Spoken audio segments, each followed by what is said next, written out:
What is inflation? It's a hot topic in the news lately, but all inflation means is the rate at which the general level of prices for goods and services is rising. The Bureau of Labor Statistics calculates the Consumer Price Index, or CPI. That's the standard measure of inflation, by taking the average weighted cost of a basket of goods in a given month and dividing it by the cost of that same basket of goods from the previous month. So when you hear inflation news in the US, that's what they're talking about almost always.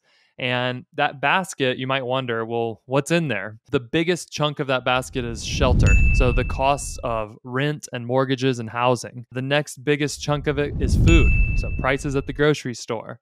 And then we get into some smaller components like transportation. Gas prices are a big piece. Energy prices. So how much does it cost to heat and turn lights on at your house? Education services is actually a pretty big component of that. Transportation services that aren't commodities. So how much does a plane ticket cost? Then we get into some smaller components like medical care, household furnishings, apparel. Did you know that the price of sneakers can impact inflation? No. And there's a bunch of little ones in there. Personal services, alcoholic beverages make up 1% of the CPI index. So there's all sorts of things in there. My favorite category is other goods. I don't know what's in there. I guess everything that we haven't mentioned yet. But that's how inflation's calculated. And when those prices go up and down, that's how we decide are prices overall increasing or decreasing in our country. Okay, so when we hear on the news, there's always hand-wringing over inflation is up. And I suppose we're all feeling more relaxed when we hear inflation is down.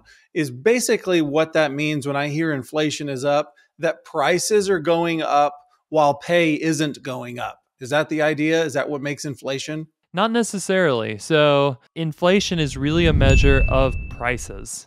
It is not necessarily a measure of the average family's purchasing power, because inflation, if we look historically, has averaged between 2 and 3% in the US, and that's kind of the target that the Fed is trying to keep inflation at. Wage increases is a different thing, and where we get in trouble, like you said, is if inflation is high and wages are not increasing at that same rate. Now people really feel some pain because they cannot buy as much as they could a month ago.